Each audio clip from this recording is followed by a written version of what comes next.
عايز تعرف الزمالك اتغلب النهارده ليه؟ لو عايز تعرف الزمالك اتغلب النهارده ليه، ارجع الكام ماتش اللي فاتوا. ارجع كل الكلام اللي قلناه الكام ماتش اللي فاتوا. كنا طالعين نسقف، كنا طالعين نقول الزمالك لعب حلو كنتيجه.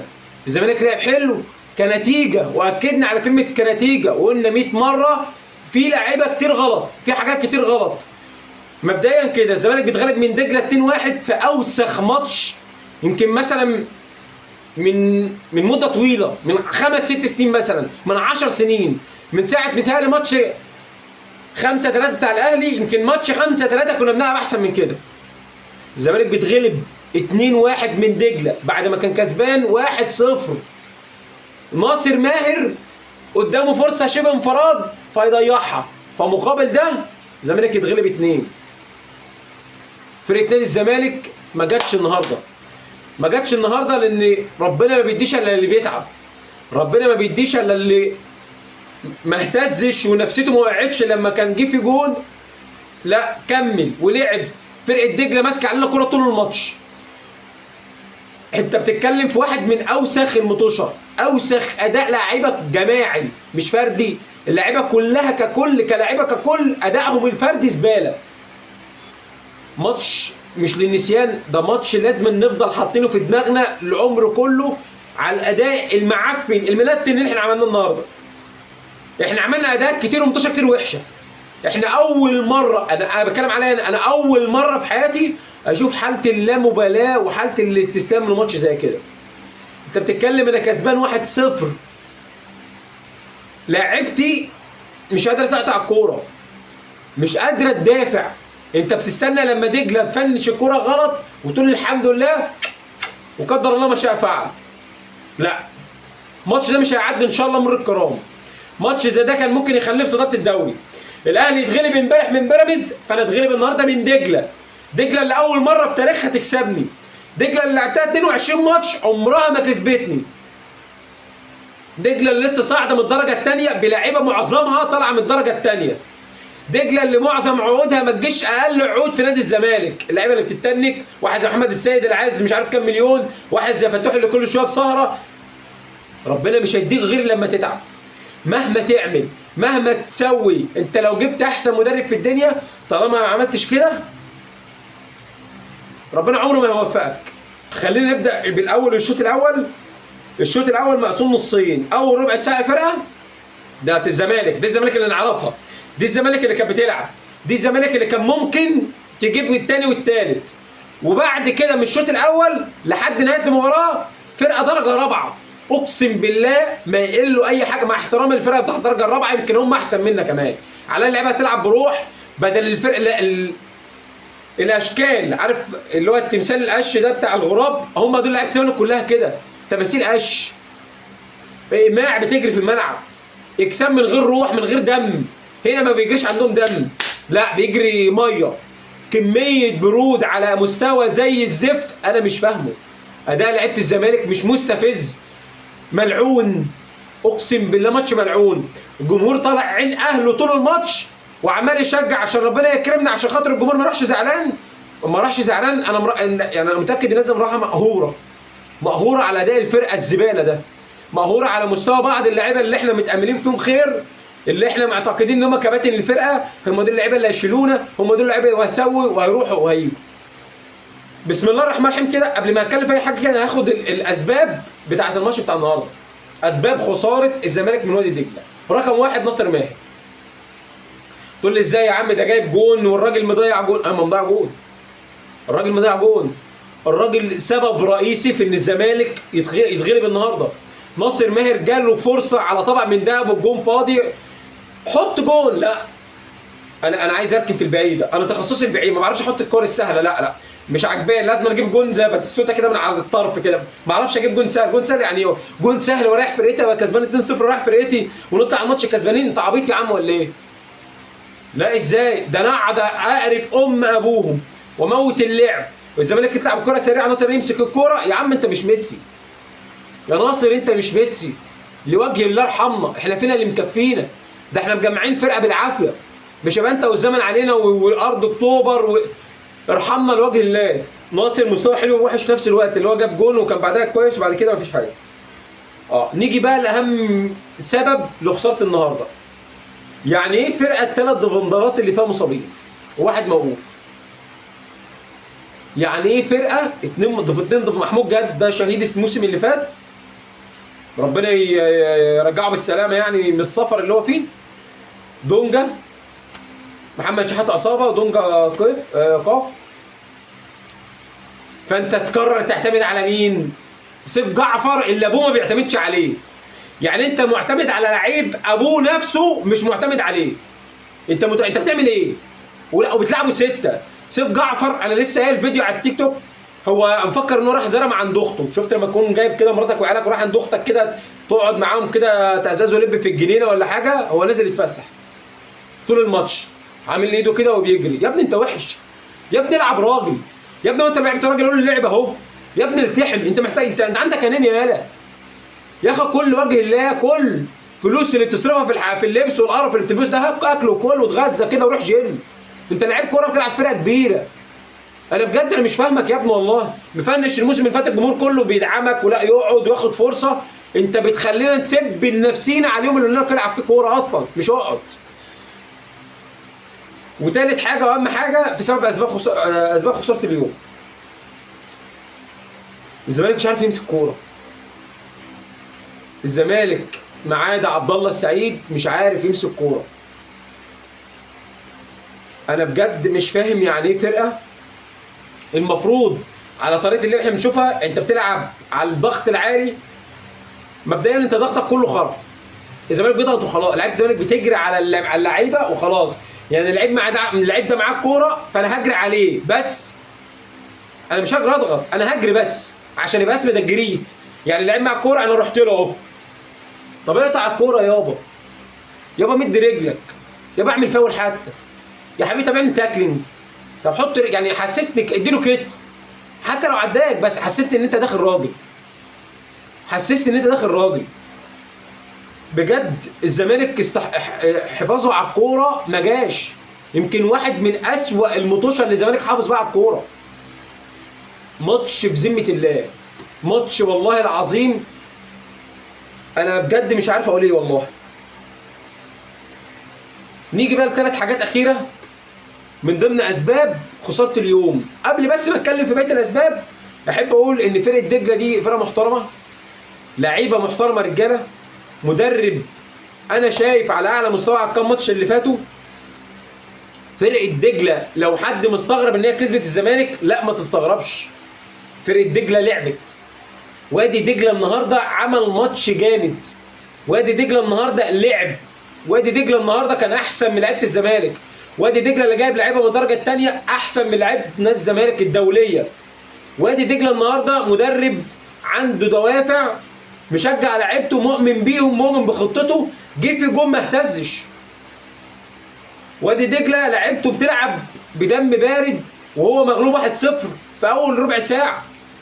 وادي دجله النهارده عمل كل حاجه صح. هو ما عملهاش النهارده بس، هو عملها في كل الماتشات اللي فاتت، بس ربنا كرمه النهارده عشان نفضل فاكره طول الموسم ان اول ماتش الزمالك اتغلبوا من دجله، اول ماتش الزمالك اتغلبوا من دجله اللي لسه صاعده من الدرجه الثانيه، اللي معظم لعيبتها من الدرجه الثانيه. لعيبه وادي دجله وخصوصا الباك ليفت والوينج ليفت، اقسم بالله لعيبه جامده جدا. يعني انا حاجه بسيطه بس، واحد زي الباك ليفت الراجل الولد اللي هو لابس الكفر بتاع الدماغ ده بيلعب في دجله، وانا عندي فتوح انيميا هو اللي بيلعب في الزمالك. لعيب كل رمي التماس اكنها فاول. بجد الواحد لازم يقف يسقف قبل ما يقف يعني يطلع صوت كده من زوره لفرقه نادي الزمالك، لازم يقف يسقف كده لوادي دجله. برافو عليكم، انتوا لعبتوا، انتوا ما قفلتوش الدنيا، انتوا كنتوا بتلعبوا ماتش نظيف. انا شايف كده، انا شايف دجله لعبت. الزمالك نزل النهارده قرر فجاه كده مع نفسه كده، انا لازم اكفر الناس دي كلها، لازم اخلي الناس دي كلها تقعد تشتم، لازم اخلي الجمهور مروح مقهور من مستوانا مش من الخساره. عمر جمهور الزمالك ما هيزعل على الخساره، بس ازعل على الاداء اللي يخليني احط ايدي على قلبي في اللي جاي، ازعل على ايديا اللي خليني مرعوب في كل اللي جاي. نيجي بقى يعني كلمه بس اخيره برضه، انا قلتها في الاول بس انا هقولها تاني عشان الموضوع ده مستفزني جدا.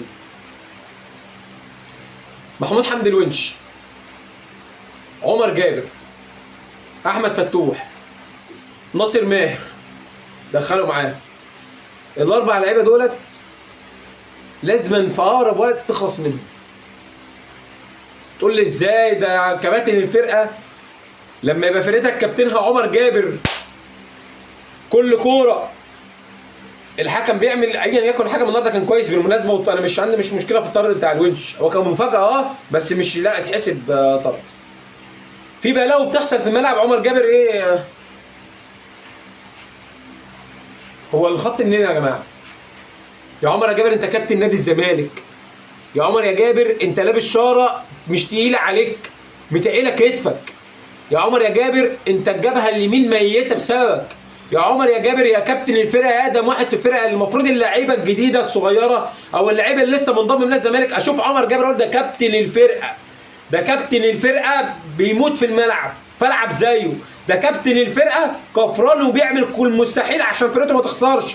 انما لما اشوف كابتن الفرقه مش سلبي، انت لو بتلعب ماتش خماسي على ازازه حاجه ساعه تلعب احسن من كده. يا عمر يا جابر، يا عمر يا جابر انت لعيب دولي، يا عمر يا جابر انت واخد بطولات افريقيه مع الزمالك قد كده، يا عمر يا جابر انت واخد دوري وكاس، انت لاعب بطولات بالكوم، يا عمر يا جابر انت لعبت كميه مطوشه ما تتعدش. محمود حمدي الونش اللاعب الدولي الثاني، اللاعب الدوري اللي من كباتن الفرقه، المفروض انا استند على الناس دي ازاي؟ يعني المفروض الفرقه باللعيبه الجديده تستند على اللعيبه القديمه الخبرات اللي المفروض هم بيدعموا اللعيبه الصغيره. المفروض انا ابص لهم كده اقول ايه؟ لما اشوف محمود حمدي الونش لعيب طبيعي يستفزك، يا ابني انت مغلوب وهو مش مصدق فطبيعي يستفزك، فانت تخبطه من الكوع في وشه فتاخد طرد. نيجي الفتوح، هو اخره كده الونش، مش هينفع اتكلم اكتر من كده يعني، ليس على المريض حرج. يا ابني مرتضى قالها وانت كذا مره تتمسك، يا ابني بطل، يا ابني لاجل مش عشان صحتك يا جدع، يا جدع اللي بتضربه ده بيخليك تشوف حاجات تهيؤات يا جدع، يا جدع اللي بتشربه ده بيعمل لك تهيؤات. مباص الكوره للعيب الدجله 2 على 1، اللاعب واقف في اخر الدنيا بتاع الزمالك بتلعبها للاعب بتاع دجله في نص الملعب. يا راجل بطل اللي بتشربه ده، تعبتنا، قرفتونا والله، اقسم بالله قرفتونا. انت وناصر ماهر اللي الجون فاضي قدامه عايز يركنها في البعيده، قرفتونا. اخيرا ماتش زفت، ماتش قرف، مدرب تغييراته كلها غريبه، الناس كلها بتقول صلاح مصدق ينزل يلعب ديفندر فانت تنزل فتوح اللي محتاج جلوكوز وهو بيجري. الماتش ده يتحمله في المقام الاول لعيبه. انا مش هجيب سيره المدرب لان المفروض كنت اتكلمت قلت المفروض كان يزعق لهم، المفروض كان يعمل لهم. هيعمل لهم ايه؟ مدرب لسه جاي ما فيش من شهر هو اللي هيخاف على النادي اكتر من كابتن الفرقه عمر جابر؟ يا راجل واحد الله، يا راجل واحد الله. انت يعني انا مش عارف، انا والله العظيم تغييرات غريبه. ادم كايد ليه؟ يعني نسيته صح؟ ليه ادم كايد؟ انت ليه مصمم على ادم كايد؟ الراجل بتلعبه في غير مركزه وبيلعب زي الزفت. انت كان عاجبك مستواه النهارده؟ كل شويه تقطع كوره حطها في الاوت. الزمالك قعد 5 دقايق الكوره بتيجي لادم كايد يمين شمال في الاوت. انت ده عاجبك يعني؟ المستوى ده عاجبك؟ انا بجد اللي مش فاهم ايه اقتناعه بادم كايد. حسبي الله ونعم الوكيل والله بجد. بجد والله حسبي الله ونعم الوكيل. مفيش حاجه في النت قال دجله لعبت كسبت. انت جالك فرصتين جبت واحده وضيعت الثانيه بس. انت لا دفعت حلو ولا لعبت حلو، فطبيعي تخسر. الناس اللي مصدومه، احنا مصدومين بس ايه؟ من الاداء مش من الخساره. انا صدمتي كلها وحرقت دمي ووجع يعني بص الدنيا كلها سودة في وشي دلوقتي من الاداء. انا هروح العب الاهلي ازاي بالمستوى ده؟ انا هلاعب بيراميدز والمصري ازاي بالمستوى ده؟ حسبي الله ونعم الوكيل. بجد انضف ما في الماتش جمهور الزمالك. انضف حاجه في الماتش بتاع النهارده هو جمهور الزمالك. ما عدا يعني لولا جمهور الزمالك مش موجود في الماتش ده اقسم لك كنت فاتت التلفزيون. عامل روح في عامل حاله كده في الملعب، واللعيبه عندها بتلعب مع مالهاش دعوه يعني، اللعيبه في مع نفسها في حته ثانيه، بس جمهور نادي الزمالك عامل حاله في الملعب.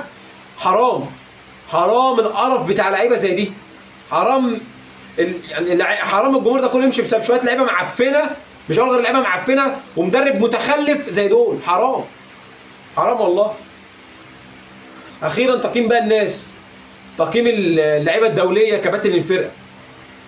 صبحي النهارده بيكمل على مستواه، انا شايف صبحي كويس، صبحي يكمل.